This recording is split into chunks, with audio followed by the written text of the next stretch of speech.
প্রহ্লাদ জন্ম নিয়েছে 7 বছর বয়সে শ্রীহরিকে দর্শন করেছে। প্রশ্নটা তো সেখানে না, প্রশ্নটা হলো 7 বছরের বালক প্রহ্লাদ শ্রীহরিকে দর্শন করেছে, আর 4 বছরের বালক যে ধ্রুব গোবিন্দের কুলে স্থান পেয়েছে। প্রশ্নটা হলো যে হিরণ্যকশিপু দত্ত যার রাজ্যে একবার নাম নিলে জীবনের আর কোনো আশা থাকে না, তার ছেলে প্রহ্লাদ কৃষ্ণ ভক্ত হরিভক্ত কেমন করে হলো? প্রহ্লাদ যখন কয়াদুর গর্ভ ছিলেন, প্রহ্লাদের মায়ের নাম কয়াদু। প্রহ্লাদ যখন কয়াদুর গর্ভে ছিলেন তখন কয়াদু ছিলেন দেবর্ষি নারদের আশ্রমে। দেবর্ষি নারদের মতো একজন সত্য ভক্তের বদলে কৃষ্ণ কথা শ্রবণ করে প্রহ্লাদ মায়ের গর্ভ থেকে কৃষ্ণ ভক্ত হয়ে গিয়েছিল।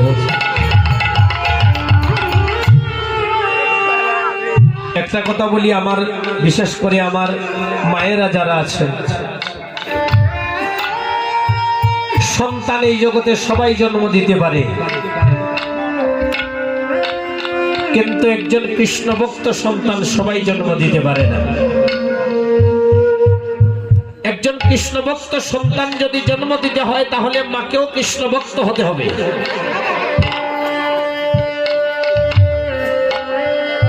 বিশেষ করে গর্ভাবস্থায় কোন মা যদি গীতা পাঠ করে, ভাগবত পাঠ করে, কীর্তন শ্রবণ করে, লীলারস আস্বাদন করে, তাহলে ওই মায়ের সন্তানটা কৃষ্ণ ভক্ত হয়। আর এখন দেখবেন ডিজিটাল যুগে ডিজিটালাইজেশনে পড়ে গর্ভাবস্থায় নাম নেবে কি সিরিয়াল দেখে, বলে সময় যায় না। তো আপনি যদি গর্ভাবস্থায় সিরিয়াল দেখেন, ওই সন্তান কিন্তু সিরিয়ালের মতোই হবে। আর কৃষ্ণ কথা যদি আলোচনা করেন, এই সন্তান কৃষ্ণ ভক্ত হবে, এটা শাস্ত্রের সিদ্ধান্ত।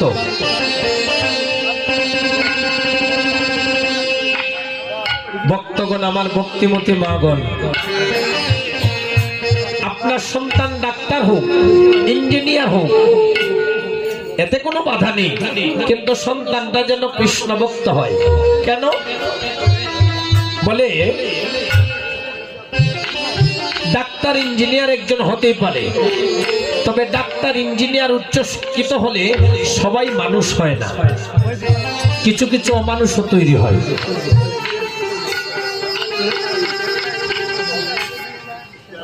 আপনি বৃদ্ধাশ্রমে একবার খোঁজ নিয়ে দেখুন, বৃদ্ধাশ্রমে যারা যে মা বাবা নয়ন জলে বুক বাসিয়ে দিনাতিপাত করছে, তাদের প্রত্যেকের সন্তান প্রতিষ্ঠিত, উচ্চ শিক্ষিত।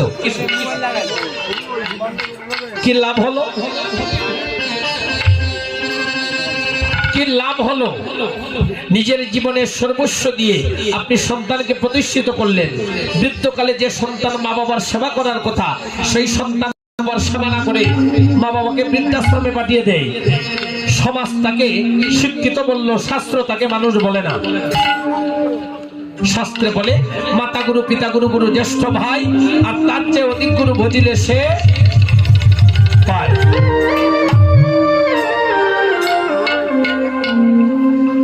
আমাদের একটা সংকীর্ণতা আছে, কি জানেন?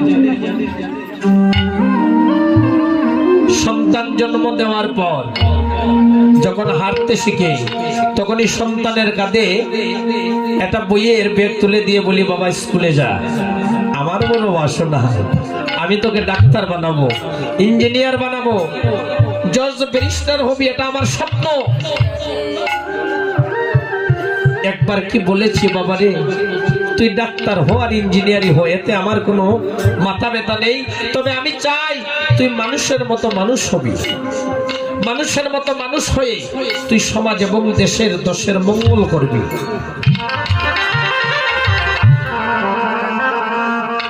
একদিন আমার মহাপ্রভু রায় রামানন্দকে বলেছিলেন, হে রায়, বলতো এই জগতে বিদ্যা মধ্যে কোন বিদ্যা সার? রায় বলে, প্রভু গো, কৃষ্ণ ভক্তি বিদ্যা বিনা বিদ্যা নাহি আর।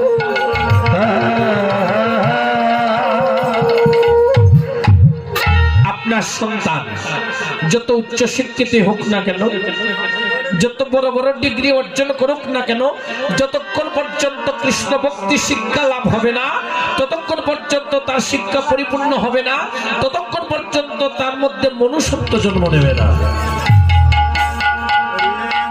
ধর্মীয় শিক্ষা দিন। আপনার সন্তানকে ডাক্তার, ইঞ্জিনিয়ার, উচ্চশিক্ষিত তৈরি করুন, তাতে কোনো সমস্যা নেই। এই জগতের সব প্রতিষ্ঠিত সন্তান যে মা বাবার সেবা করে না তা নয়। এই জগতের অনেক সন্তান আছে প্রতিষ্ঠিত, কিন্তু মা বাবার আদেশ ছাড়া ঘর থেকে বের হয় না। মা বাবাকে স্বর্গ সুখে রেখেছে, আর অধিকাংশ ক্ষেত্রেই দেখা যায় মা বাবার সেবা করে না। একটা কথা বলে, একদিন একটা ছোট্ট ছেলে, একটু লক্ষ্য করবেন রাধে, ছোট্ট ছেলে তার বাবাকে লক্ষ্য করে বলছে, বাবা, ও বাবা, আমার জানার খুব ইচ্ছা তুমি আমাকে কতটুকু ভালোবাসো। বাবা ছেলেকে লক্ষ্য করে বলছে, বাবা রে, আমি যে তোমাকে কত ভালোবাসি সেটা তুমি এখনো বুঝবে না। বলে, বাবা কখন বুঝবো? বলে, তখন বুঝবে যখন তুমি নিজে বাবা হবে।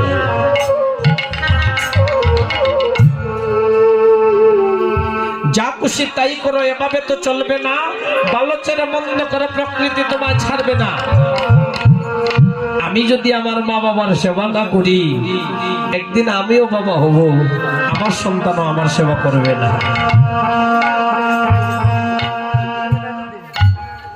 শুধু মালা কণ্ঠে ধারণ করলে আর ললাটে তিলক দিলে ভজন হয় না। ভজনটা মনের বিষয়। গুরুজনদের সম্মান করব, মা বাবার সেবা করব, তারপর মন্দিরে গিয়ে প্রণাম করলে গোবিন্দ প্রণাম গ্রহণ করেন। এই জগতের যে সন্তান মা বাবার সেবা করে না, তাকে এই জগতের কেউ ভালোবাসে না। আর যাকে এই জগতের কেউ ভালোবাসে না, তাকে আমার গোবিন্দ ভালোবাসে। তাই তাহলে কি আমরা মালা দেব না, তিলক ধারণ করবো না? অবশ্যই করব, তবে তার সাথে যেন মনের পবিত্রতা বজায় থাকে। মহাপ্রভু বলেছেন, মর্কট বৈরাগ্য না করো লোক দেখাইয়া, যথাযোগ্য বিষয় বঞ্জনাসক্ত হইয়া। তোমার ভিতরে যদি বৈরাগ্য না আসে, তাহলে বাইরে বৈরাগী সেজে কোনো লাভ নেই। নিজের ভিতরের বৈরাগ্য আগে সৃষ্টি করো। আমাদেরকে যদি সুখে স্বাচ্ছন্দ্যে থাকতে হয়, কৃষ্ণ নাম নিয়ে থাকতে হবে। মাগণের কাছে, আমার ভক্তগণের কাছে একটা নিবেদন, সনাতন ধর্ম আমাদের দেখা যাচ্ছে দিন দিন অবনতির দিকে যাচ্ছে। এর পেছনে কিন্তু আমরাই দায়ী। আপনার সন্তানকে ধর্মীয় শিক্ষা দিন। ধর্মীয় শিক্ষায় যদি সন্তান বড় হয়, এই সন্তান ধর্মের জন্য কিছু করবে, সমাজের জন্য কিছু করবে। কারণ ধর্ম নিয়ে আপনাকে বাঁচতে হবে। কৃষ্ণ নাম নিয়ে আমাদের জীবন পরিচালিত করতে হবে। যারা কৃষ্ণ নাম নেয় না, তাদের কি হয়? ও কৃষ্ণ বিমুখ যা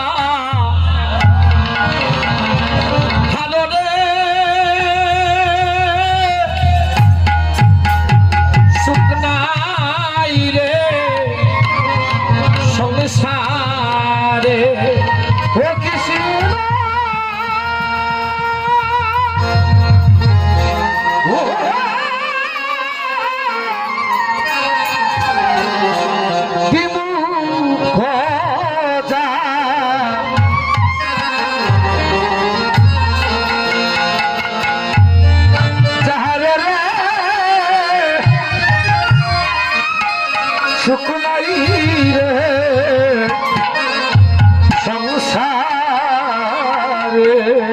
কৃষ্ণ বিমুখ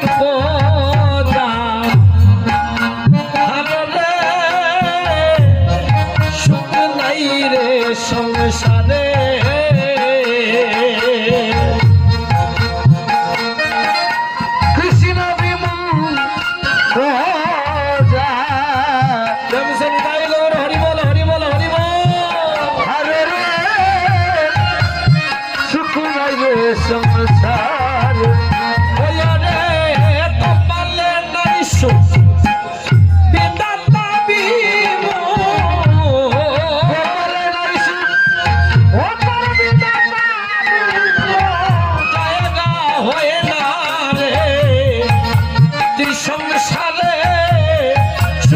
নাই রে সংসারে জাগা হই না সংসারে সুখ নাই রে সংসারে কৃষ্ণ বিমুখরা রে সুখ নাই রে সংসারে ও কৃষ্ণ বিমুখ হদা আরে রে সুখ নাই রে সংসারে আগে তার ঘরে প্রবেশ করে ব্যাধি রোগে বুকে মরে পুত্র পুত্রাদি ওরে আগে তার ঘরে প্রবেশ করে ব্যাধি বুকে বুকে মরে পুত্র পুত্রাদি ওরে কন্যা কি জামাতা তাকে যদি ধরে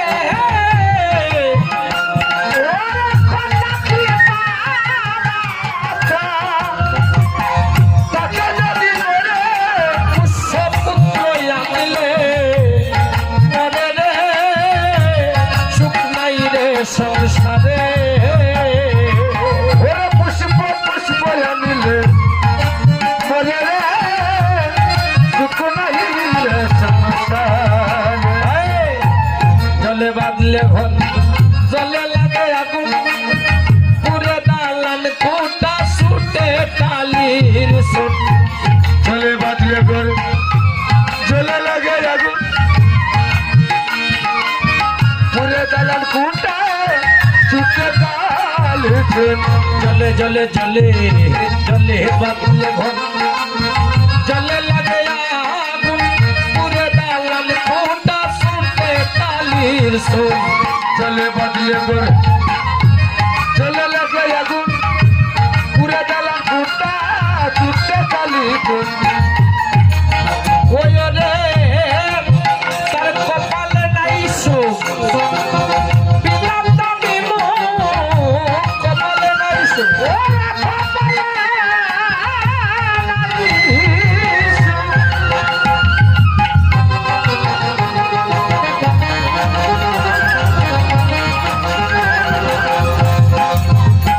তার কপালে নাই সুখ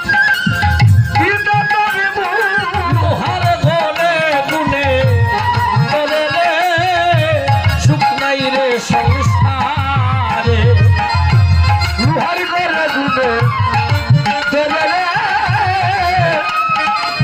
সুখ নাই রে সংসারে খেতে না হয় শস্য ভিক্ষে না দলে ফল দুগ্ধবতী গাবে দুগ্ধহীন সফল খেতে না হয় শস্য ভিক্ষে না তোরে বল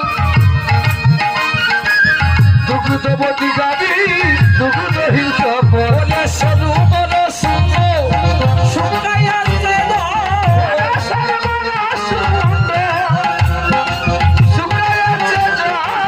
লবিনে মৎস্য মরে রে সুখ নাই রে সংসারে চলবি না মৎস্য মরে রে সুখ নাই রে সংসারে পূর্বে সঞ্চিত ধন আছে তার ঘরে কপাল ক্রমে সে দরজায় স্থানান্তরে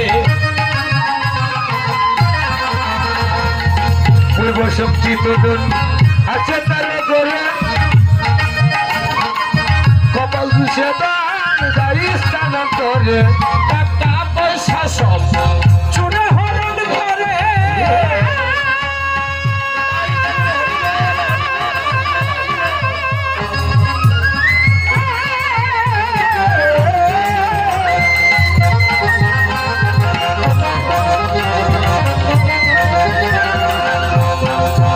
ওরে টাকা পয়সা সব টাকা পয়সা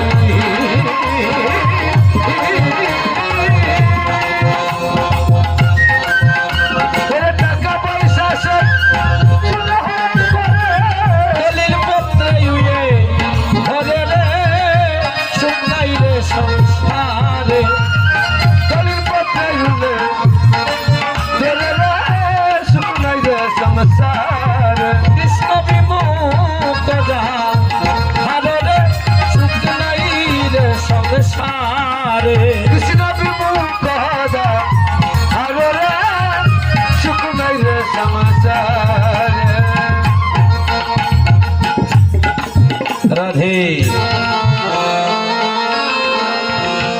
যার প্রতি কৃষ্ণ বিমুখ, যে যেন কৃষ্ণ নাম নেয় না, সে জলে ঘর বাঁধলে জলেও আগুন লাগে। লোহার গড়ে গুনে ধরে খেতে শস্য হয় না, বৃক্ষে ফল ধরে না, যে যেন কৃষ্ণ সেবা করে না। তার পূর্বে সঞ্চিত ধন চুরে হরণ করে, যে যেন কৃষ্ণ নাম নেয় না। নাম নিয়ে কতজন সুখী হয়েছে। বানর কুলে জন্ম নিয়েছে হনুমান, রাম ভক্ত হয়েছে না।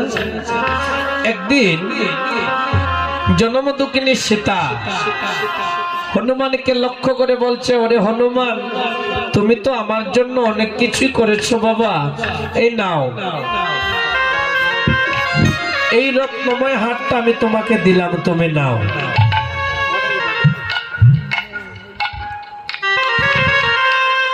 সীতা রত্নময় হাতটা দিয়েছে হনুমানকে।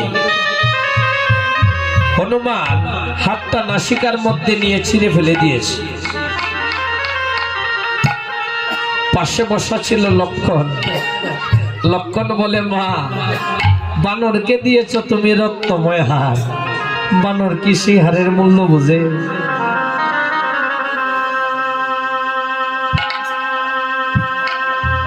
হনুমান বলে, সাবধান হয়ে কথা বলো লক্ষণ ঠাকুর, আমি হাতটা কেন ছিঁড়ে ফেলে দিয়েছি তুমি জানো না? মা আমাকে এমন দম দিয়েছে যে ধনে রাম নামের কোনো গন্ধ নাই, যে ধনে রাম নামের গন্ধ নাই, এই ধনের আমার কোনো প্রয়োজন নাই, তাই ছিঁড়ে ফেলে দিয়েছি। লক্ষণ বলে, ওরে হনুমান, তুই যদি তোমার রাম ভক্তি, তাহলে তোমার দেহের মধ্যে কি রাম আছে? হনুমান বলে, আমার এই দেহের মধ্যে যদি রাম না থাকেন, তাহলে নশ্বর দেহ আমি সমুদ্রে নিক্ষেপ করে দেব। সেই দিন হনুমান বক্ষ ছিঁড়েছিলেন। আর লক্ষণ দেখলেন কি, হনুমানের বক্ষে শরণাক্ষরে রাম নাম লেখা।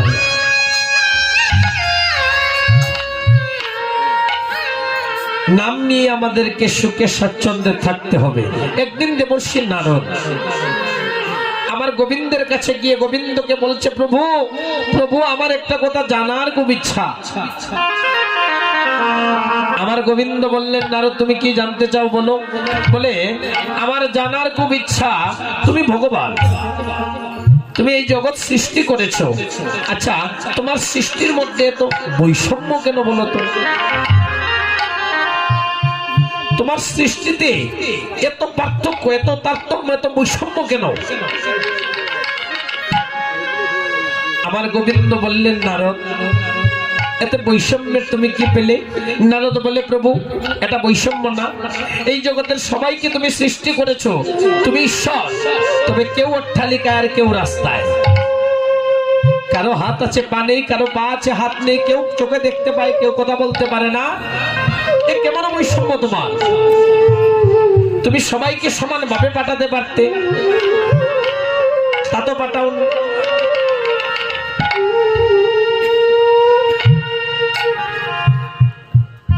আমার গোবিন্দ বলে, নারদ,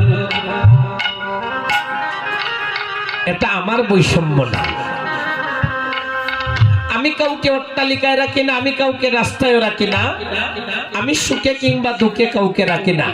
মানুষ কর্মফলের কারণে সুখ দুঃখ ভোগ করে।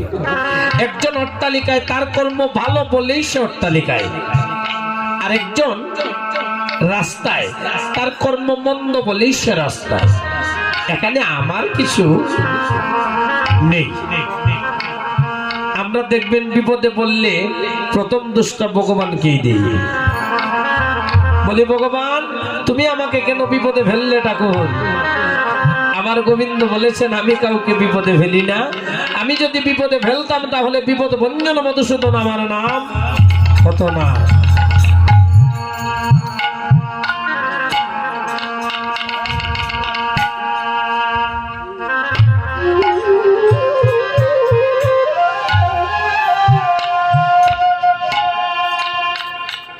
তো নারদ বলে, প্রভু ঠিক আছে, মানুষ নিজের কর্মফলের কারণে সুখ দুঃখ ভোগ করে, এটা তো বুঝলাম। আমার আরেকটু জানার আছে। বলে কি জানতে চাও বলো? বলে এই জগতে যে অট্টালিকায় আছে সেও তোমার ভক্ত, আর যে রাস্তায় আছে সেও তোমার ভক্ত। দুইজনই সেবা দেয়, তবে অট্টালিকার সেবা রাস্তার সেবা তো এক হবে না। এই দুইটা সেবার মধ্যে পার্থক্য থাকবে। আমার জানার ইচ্ছা, কার সেবা তুমি গ্রহণ করবে? আমার গোবিন্দ বলেছিলেন, নারদ, অট্টালিকায় রাজ আহার দিও, আমি সেবা দিলে আমি গ্রহণ করি না, যদি তাতে ভক্তি আর প্রেম না থাকে। আর বাংলা কুটিরে সেবা দিলেও আমি গ্রহণ করি, যদি তাতে ভক্তি আর প্রেম থাকে। একটা কথা, আমার এখানে অনেক ভক্তিমতী মায়েরা আছেন, ভক্তগণ আছেন। আমরা প্রত্যেকের গৃহীত গোবিন্দ সেবা দেওয়া হয়। গোবিন্দ সেবা দেই না গো আমরা? আমার গোবিন্দ শ্রীমুখে প্রমাণ দিয়েছেন যে আমি কি সেবা গ্রহণ করি।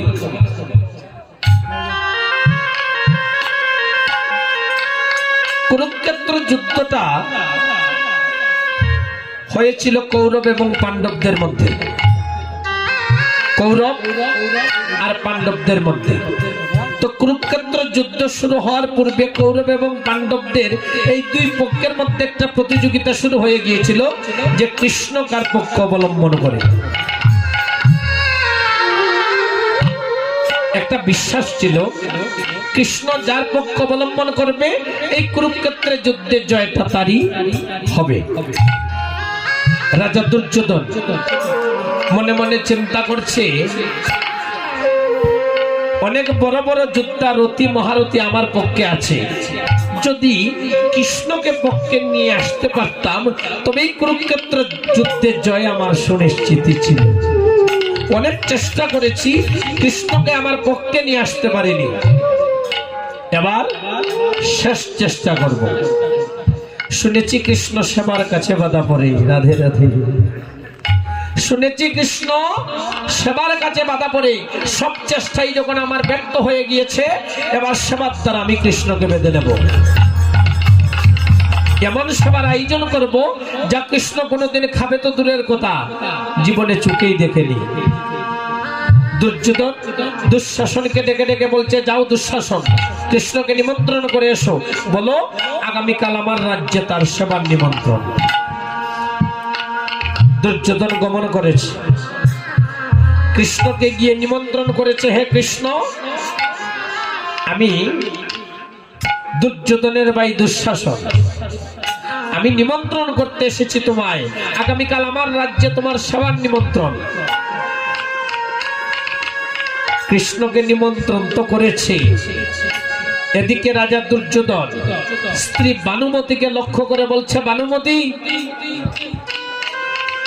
রাজ আহারের আয়োজন করো,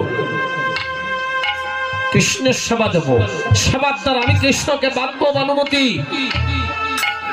এমন সেবার আয়োজন করো যা কৃষ্ণ কোনোদিন খাবে তো দূরের কথা, জীবনে চোখেই দেখেনি।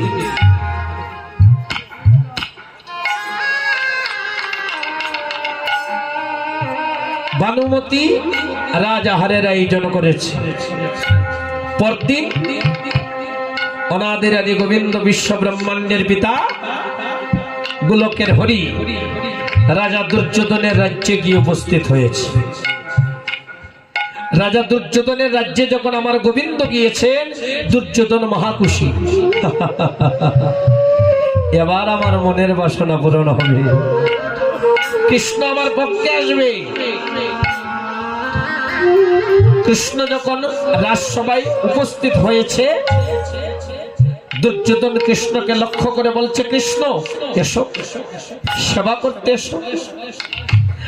আমার বড় বাসনা জানো, আমার অনেক দিনের বাসনা, আমি তোমার সেবা দেব। আজ আমার সেই বাসনা পূরণ হবে, কৃষ্ণ সেবা করতে বসো।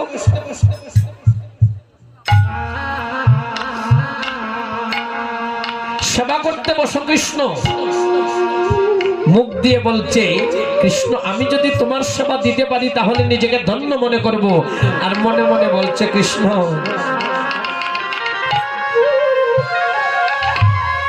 নন্দ গোয়ালার ছেলে তুমি, আমি তোমাকে চিনি না। কি খাও? গোয়ালের ছেলে তুমি কি খাবে? আমি রাজহারের আয়োজন করেছি, এমন সবার আয়োজন করেছি যা তুমি কোনোদিনে খাবে তো দূরের কথা, জীবনে চোখেই দেখোনি। এবার বাধা না পড়ে তুমি যাও কোথায় কৃষ্ণ? মনে মনে এই কথা ভাবছে দুর্যোধন, আর মুখ দিয়ে বলছে কৃষ্ণ আমার বাসনা পূরণ করো। আমার গোবিন্দ মনে মনে চিন্তা করছেন দুর্যোধন তুমি জানো না আমি যে অন্তর্যামী হরি, তুমি জানো না আমি যে তোমার অন্তরের খবর জানি।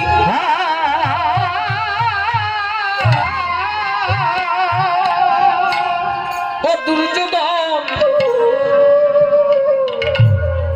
এই জগতের কোন শক্তির কাছে কোন অস্ত্রের কাছে আমি বাধা পড়িনি, আমি কেবল ভক্তের ভক্তির কাছে ভক্তের প্রেমের কাছে বাধা পড়ি। দুর্যোধন তুমি আমাকে অহংকার দ্বারা বাঁধতে চাইছো।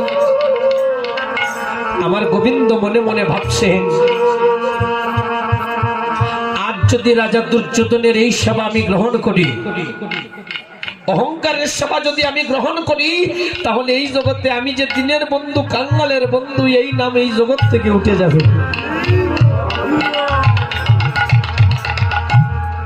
মনে মনে আমার গোবিন্দ স্থির করলেন না, দুর্যোধনের এই অহংকার সেবা আমি গ্রহণ করব না। দুর্যোধনকে লক্ষ্য করে বলছে দুর্যোধন তুমি নিমন্ত্রণ করেছো তাই এসে তোমার নিমন্ত্রণটা আমি রক্ষা করলাম, কিন্তু সেবা করতে পারবো না। দুর্যোধন বলে কৃষ্ণ সেবা করতে পারবে না কেন? আমি যে রাজহারের আয়োজন করেছি, আমি তোমার সেবা দেব, তুমি আমি বাসনা করেছি, তুমি আমার বাসনা পূরণ করবে না? শুনেছি তুমি বাঞ্ছা কল্পতরু হরি।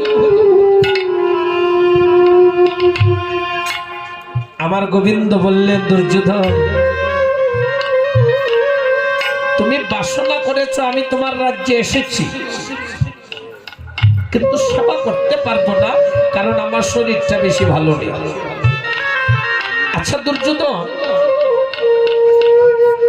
তোমার রাজ্যে তো বিদুর থাকে, বিদুরের গৃহটা আমায় দেখিয়ে দেবে দুর্যোধন? দুর্যোধন বলছে কৃষ্ণ তোমার লীলা বোঝা দেয়, রাজহারের আয়োজন করলাম, রাজ সিংহাসনে বসতে দিলাম, তুমি বসলে না, সেবাও করলে না, এখন বিদুরের বাংলা কুটিরে যাবে তুমি কেন? খুদের নাড়ু খাওয়ার জন্য? ওই যে বিদুরের বাংলা কুটির যাও কৃষ্ণ,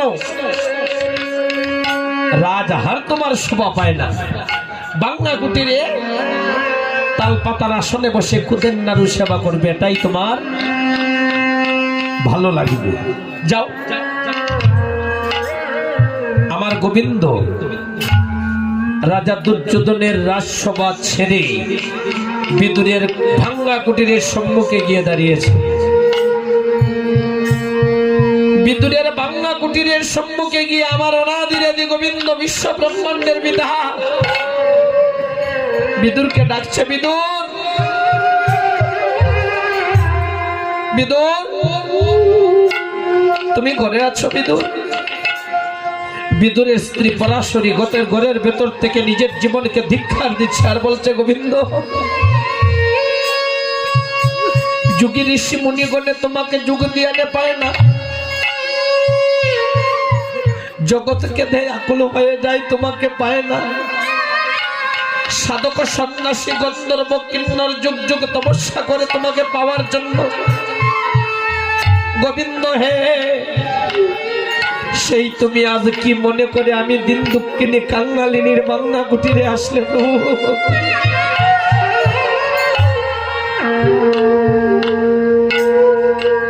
পরাশরী ঘরের ভেতর থেকে নিজের জীবনকে ধিক্কার দিয়ে বলছে, গোবিন্দ এ কেমন জন্ম দিলে তুমি আমায়? আমি যে দাসী পুত্র বধূ, দিনান্তে একবার অন্যের ব্যবস্থা হয় না। এই জগতে যার সব কিছু আছে সে তো মন দিয়ে তোমার সেবা দিতে পারে, কিন্তু তুমি জানো না আমি যে দিন দুঃখিনী কাঙ্গালিনী, তোমাকে দেওয়ার মতোই আমার কিছু নেই হে গোবিন্দ। আমি কেমন করে তোমার সম্মুখে যাব? আমি যে ছিন্ন বস্ত্র পরিধান। পরাশরী ছিন্ন বস্ত্র থেকে ছিঁড়ে গোবিন্দকে বসার আসন দিয়েছে।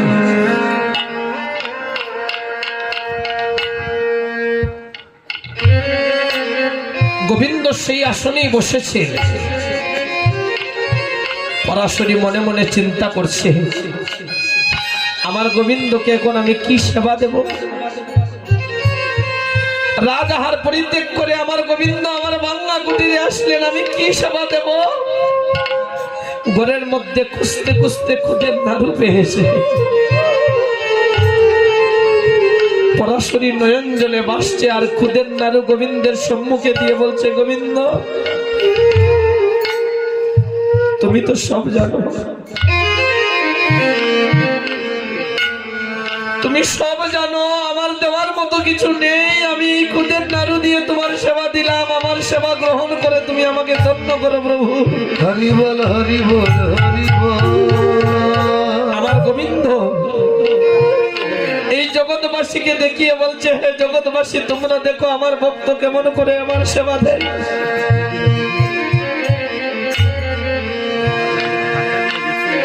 পরাশরী বলে, গোবিন্দ তুমি জানো তুমি বিনে এই জগতে আমার আর কেহ নেই। শয়নে স্বপনে নিশি জাগরণে আমি শুধু তোমাকেই ডাকি। আজ তুমি আমার বাংলা কুটিরে এসে প্রমাণ করে দিলে তুমি যে দিনের বন্ধু, তুমি কাঙ্গালের বন্ধু। তুমি যদি কাঙ্গালের বন্ধু না হতে আমার বাংলা কুটিরে তুমি আসতে না তো গোবিন্দ। আমার গোবিন্দ বলে, পরাশরী তুমি খেতো না। এই জগতে যার কেউ নেই, যার মা নেই, যার বাবা নেই, যার ভাই নেই, যার বন্ধু নেই, যার আত্মীয় নেই, যার স্বজন নেই, যার কিছুই নেই, সে যদি আমাকে মন থেকে ডাকে তাহলে আমি তার হয়ে যাই। পরাশরী বলে, গোবিন্দ আমার এই ক্ষুদ্র সেবা তুমি গ্রহণ করো প্রভু। ও কৃষ্ণ হে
Hello.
পড়েছি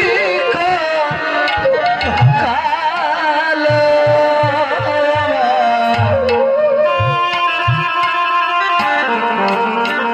আমার বাংলা করে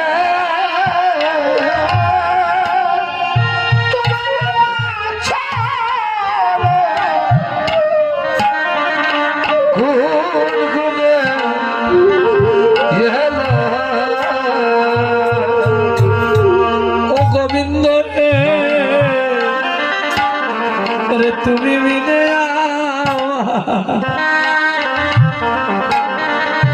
আমার আর কেহ না।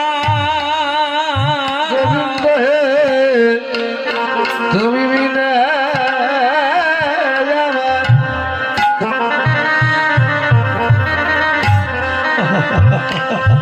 अरे यार क्या होना ওই আমারই ওকালে আমার পরকালে গোবিন্দ তুমি বিনে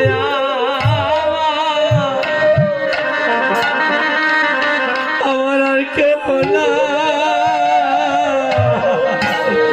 अरे यह काले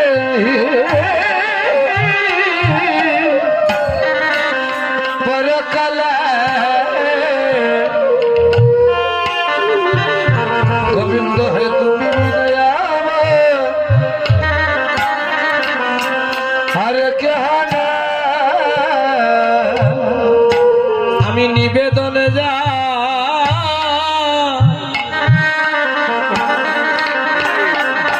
জানাইয়া রাখি गोविंद है আমি নিবেদন যা জানাইয়া রাখি ওরে শেষের দিনে আমায় দিও না বাকি আমি নিবেদনে যা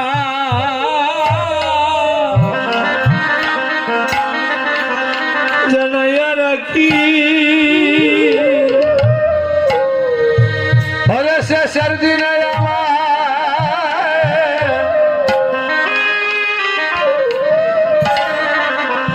হরে দিও না পাখি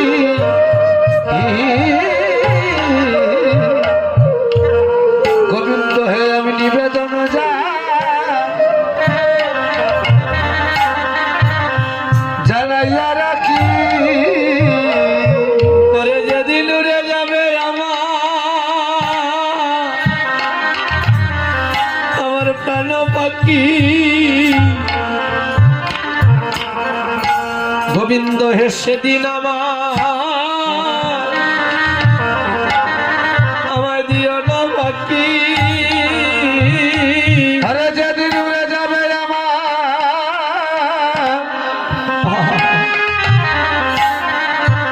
আমার প্রাণ পাখি আমি নিবেদন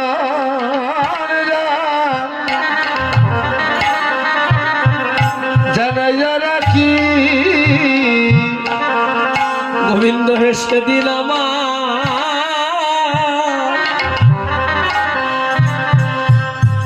আমার বান্ধব হইয়া গোবিন্দ হে সেদিন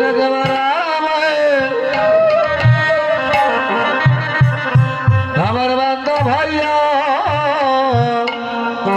আরে আমায় বলো সাগর তুমি পার করিও গোবিন্দ সেদিন আমার বান্ধব হইয়া হয় আমার বাবা সাগর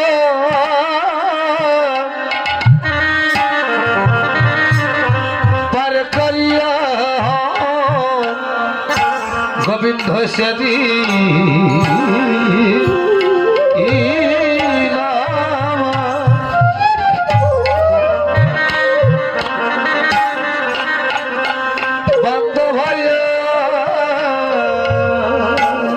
ওরে সেদিন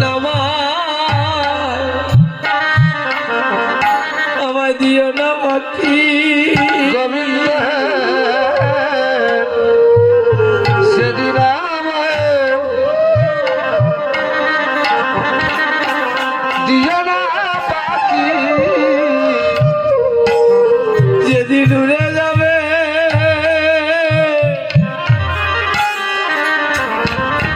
আমার প্রাণ পাখি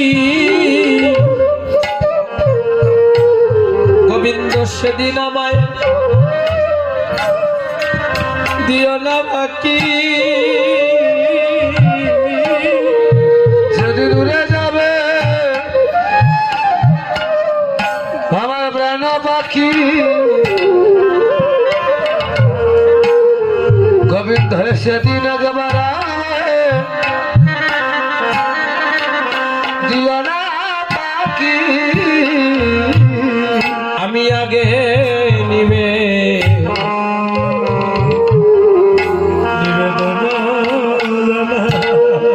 হয় আমি আগে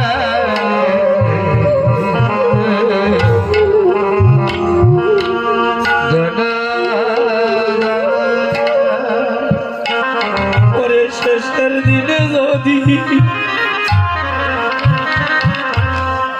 আমি সময় না পাই হরে আগে নিবে জানা জানা শেষের দিনে যদি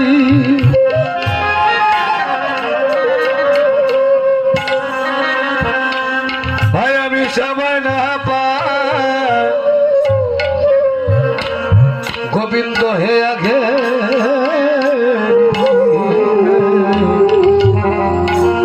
দানা জানাই শেষে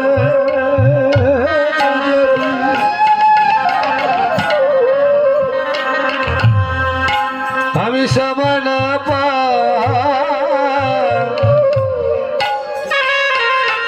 আগে নিবে দানা দানা ওই আমি সেদিন যেন ডাকতে পারি ভাই আমি সেদিন যেন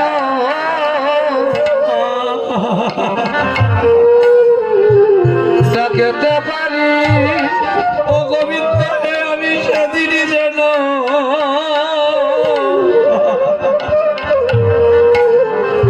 আমি ডাকতে পারি হরে সেদিন যেন ডাকতে পারি ওরে হাতি শিনগ গোবিন্দ বলে আমি সেদিন যেন ডাকতে পারি হরে হাকি শিবগ হরে গোবিন্দ বলে সেদিন যেন ডাকিতে পারি ওরে কৃষ্ণ গো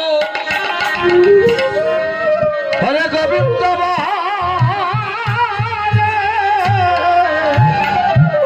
সেদিন যেন ডাকতে পারি হয় আমি সেদিন যেন ডাকতে হরে হাতি সেদিন যেন হরি বল হরি বল হরি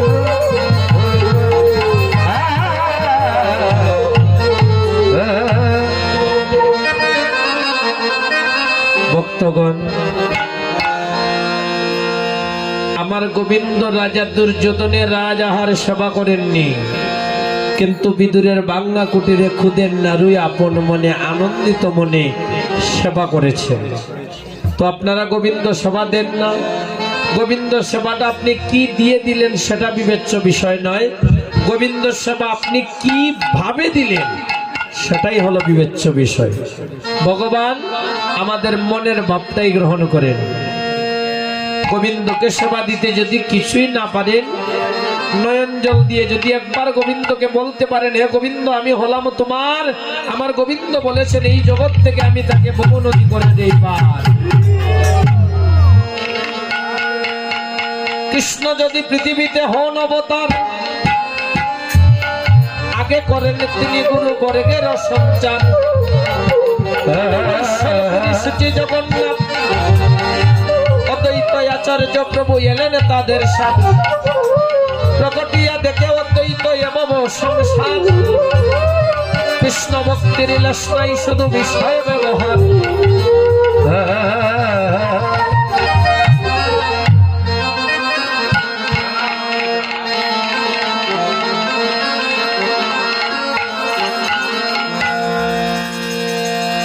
আসিয়ায়ো দৈত রায় সন্মুখে দেখিতে পায়।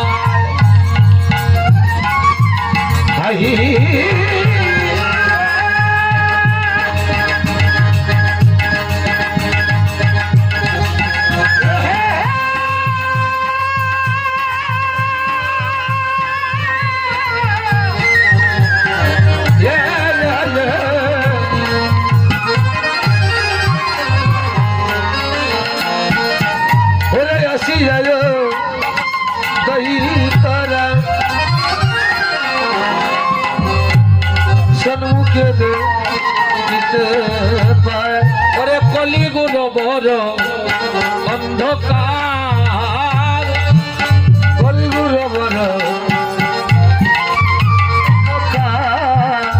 ওরে নাহি কৃষ্ণ ভক্তিলেশ মায়া মুগ্ধ সর্বদেশ। ওরে নাহি কৃষ্ণ ভক্তিলেশ মায়া মুগ্ধ সর্বদেশ। নাহি কৃষ্ণ ভক্তি মায়া মুগ্ধ সর্বদেশ। শ্রী অদ্বৈত করে হায় হায়, শ্রী অদ্বৈত বলে হায় হায়। ভক্তগণ, মহাপ্রভুর পার্শ্বদগণের মধ্যে সর্বপ্রথম এই ধরাধামে জন্ম নিয়েছিলেন আমার অদ্বৈত প্রভু। জন্ম নিয়েছিলেন আমাদের লাউরের নবগ্রামে, কুবের পণ্ডিতের ঔরসে, নাভাদেবীর গর্ভে। অদ্বৈত প্রভু জন্ম নিয়ে দেখলেন কি, বিষয়ে সকলি মত্ত নাহি কৃষ্ণ ভক্তি তত্ত্ব, ভক্তি শূন্য হইল মনি। কলির কালে সর্ব বিষে দগ্ধ জীব, মিথ্যারসে নাহি জানে কে যেন আপনি। নিজ কন্যা পুত্রোৎসবে দনবে করসবে নাহি অন্য শুভকর্মলেশ। যজ্ঞ বুঝে মত্ত মাংসানা নামত জীব হিংসে এই মতো হলো সর্বেদেশ। অদ্বৈত প্রভু সেই দিন প্রতিজ্ঞা করেছিলেন, গোবিন্দকে এনে করিব আমি কীর্তনের প্রচার, আর তবেই অদ্বৈত নাম সফল হবে আমার। সেই দিন তুলসী আর গঙ্গার জল দিয়ে আমার অদ্বৈত প্রভু অনাদিরাদি গোবিন্দকে ডেকে ডেকে বলেছিলেন, তুমি একবার এসে যাও দেখিয়া, একবার এসে যাও দেখিয়া, ও তোমার কলিবে কি দুর্দশা, একবার এসে যাও দেখিয়া। ওরে কলির জীবে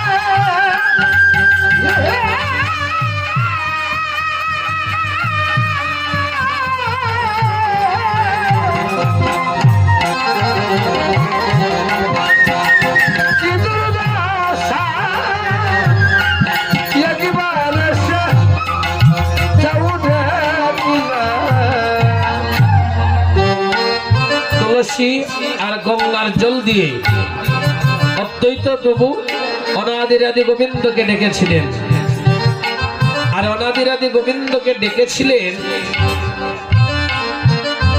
ভক্ত যদি কায় মনোবাক্যে কোনো বাঞ্ছা করে, ভগবানের সাধ্য নাই সেই বাঞ্ছা নাহি পুরে।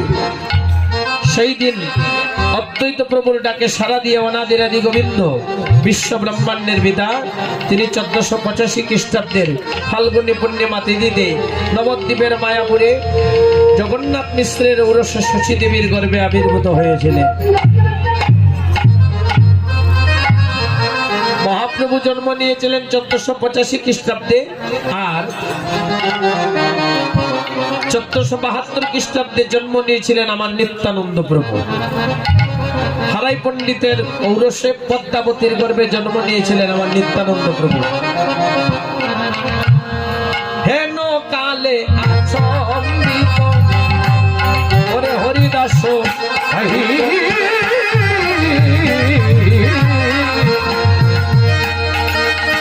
কালে আচম্বিত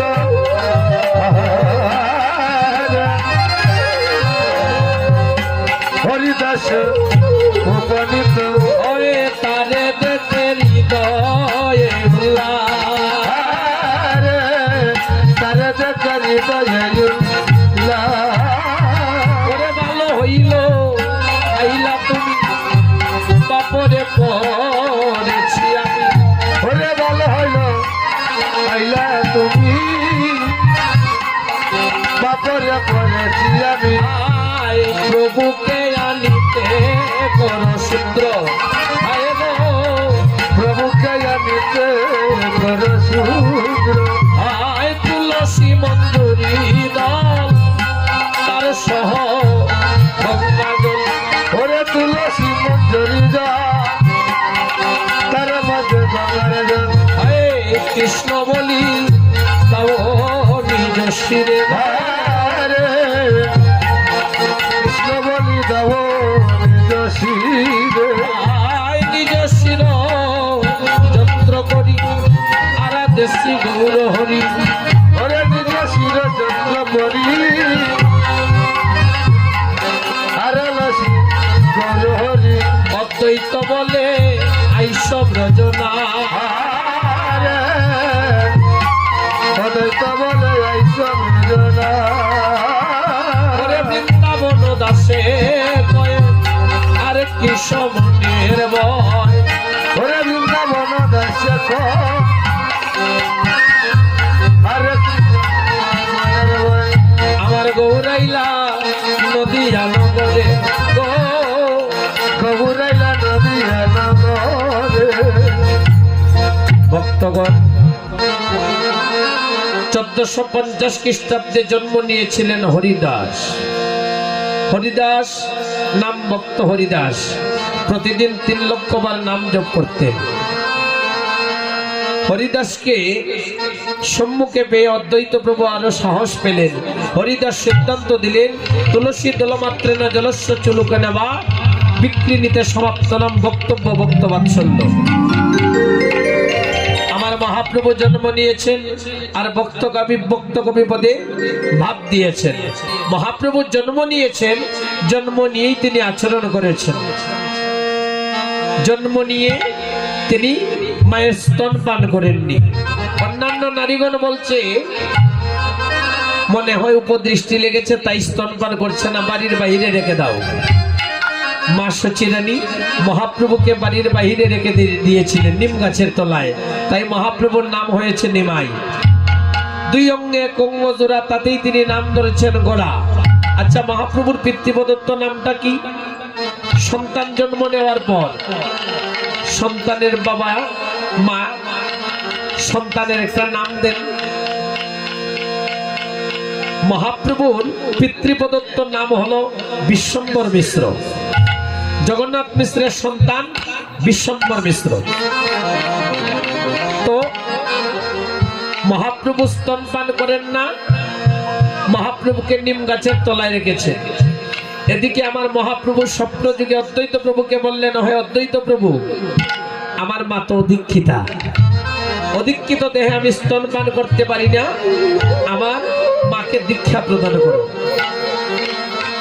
অদ্বৈত প্রভু মা সচিরানীর কর্ণ করে যখন হরিবল হরিবল হরিবল মন্ত্রটা পড়িয়ে দিয়েছিলেন, তখনই আমার মহাপ্রভু স্তন পান করেছেন।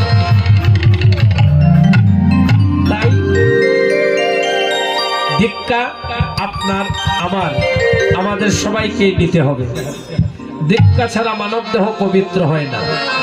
শাস্ত্রে বলে অদীক্ষিতানাং লোকানাং দুঃসংসৃণ বরায়নে তস্য জলং পুত্র সমম তস্য ফলং বিষ্টা সমম। অদীক্ষিত ব্যক্তির হাতে কোনো সাধুগুরু বৈষ্ণব জল গ্রহণ করে না। মহাপ্রভু যখন বয়সপ্রাপ্ত হয়েছেন সংকীর্তনে মন দিলেন, আর ভক্ত কবি পদে ভাব দিয়ে বললেন কি, ও নিয়ে প্রেমের বোঝাই দুটি ভাই গৌর নিতাই এলো নদিয়া। নিয়ে প্রেমের বোঝাই দুটি ভাই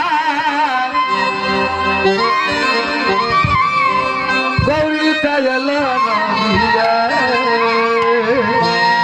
ভক্তগণ, আমাদের সময়ও শেষের পথে, তো আমরা বিলম্ব করবো না, সবাই মিলে গানটা গাই। নিদাই গৌর হরিবল, সবাই প্রেম সে দুবাবু তুলে নিদাই গৌর হরিবল, রাধে রাধে। নিয়ে প্রেমের বুঝাই দুটি ভাই গো, প্রেমের বুঝাই দুটি ভাই গৌর নিতাই এলো নদিয়া।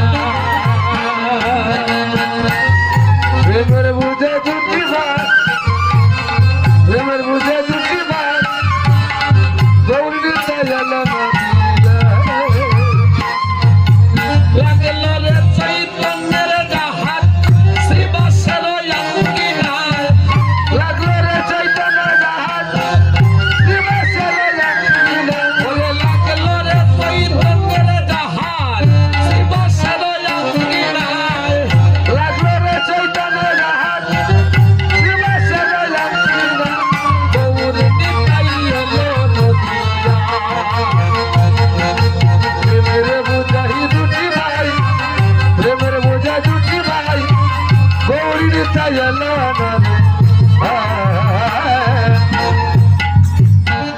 ও রাধার প্রেম বাংলার দম নিতাই করছে বিতরণ, পঞ্চরসের বাংলার মাল করতেছে ওজন।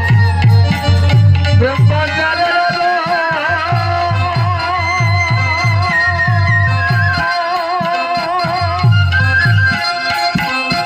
করছে ভিতরে বছরসে পাঠ করলাম করতেছে রাধার প্রেম বাংলার দম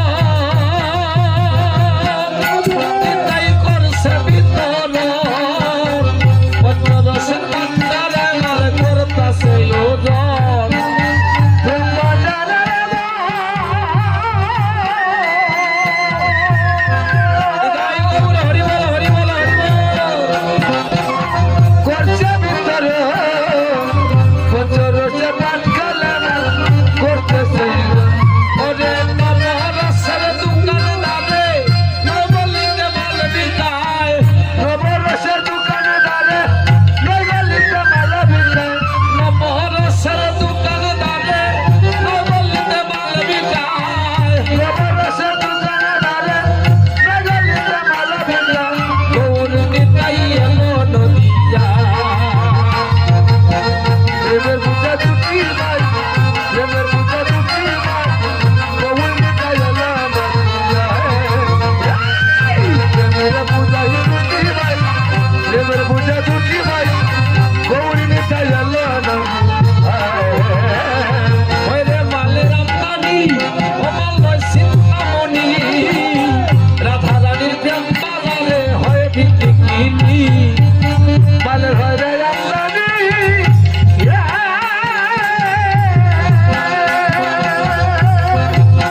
যারা রসিকে ব্যাপারী তারাই আসল কারবারি দেশ বিদেশে নিয়ে মাল করছে রপ্তানি রসিক ব্যাপারী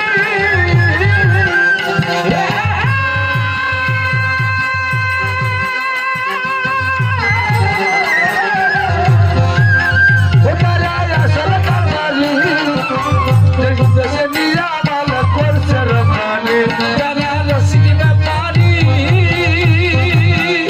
তারাই আসল কারবারি দেশ বিদেশে নিয়ে মাল করছে রপ্তানি রসিক ব্যাপারী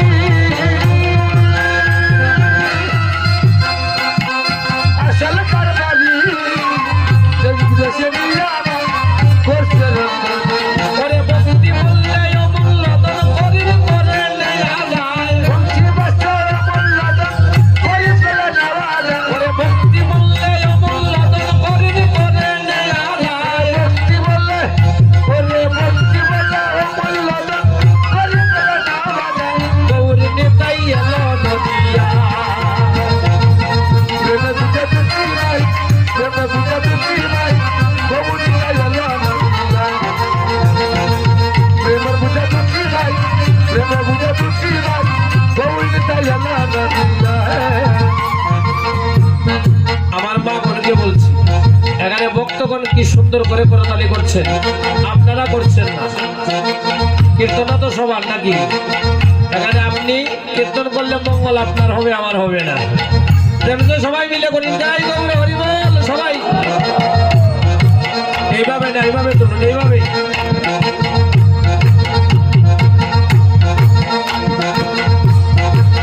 ওই আছে স্কুলে বাবার তাতে বড় শিক্ষাই গুণা তো সকল বলিতে নাই ও সেই মালের কারবার তুলের বাজা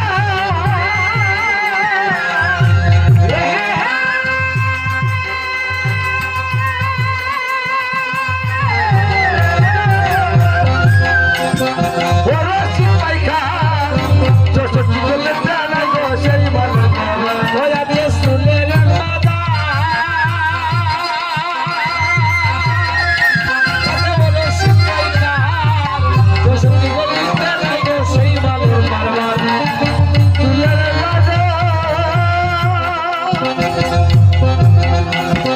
ওরা সিপাইখা চৌষট্টি বলে দেনা গো সেই ভালো বাবা ওরে কৃষ্ণ দাস কই হরি বলে ডাকলে তারে পাওয়া যায় কৃষ্ণ দাস হরি বলে দেখলে তারে পাওয়া যায় ওটা আছে স্কুলের বাবা তাতে হলো শিক্ষাই কার 64 গলিতে নাই গো সেই মালের কারবার তুলের বাজার ওরা সিপাইখা চৌষট্টি গলিতে নাই গো সেই মালের কারবার ওই ওরে কৃষ্ণ দাস কই হরি বলে ডাকলে তারে পাওয়া যায় কৃষ্ণ দাস হরি বলে ডাকলে তারে পাওয়া যায় ডাকলে তারে পাওয়া যায় ডাকলে তারে পাওয়া যায় বলে কৃষ্ণ তারে হওয়া যায় ডাকলে তারে পাওয়া ওরে কৃষ্ণ দাস হরি হরি বলে ডাকলে তারে পাওয়া যায় ডাকলে তারে পাওয়া যায় কবুল গাইলা প্রেমের বুঝাই দুটি নাই প্রেমের বুঝাই দুটি নাই কবুল জয় জয় মহাপ্রভু কি একটু প্রেম সে দিবেন সবাই মিলে জয় জয় মহাপ্রভু কি গৌর ভক্তবৃন্দ কি হরিনাম সংকীর্তন কি শ্রী হরি শব্দ কি হরে কৃষ্ণ কৃষ্ণ কৃষ্ণ হরে হরে হরে রাম রাম রাম হরে হরে হরে হরে কৃষ্ণ কৃষ্ণ কৃষ্ণ হরে হরে হরে হরে রাম রাম রাম হরে হরে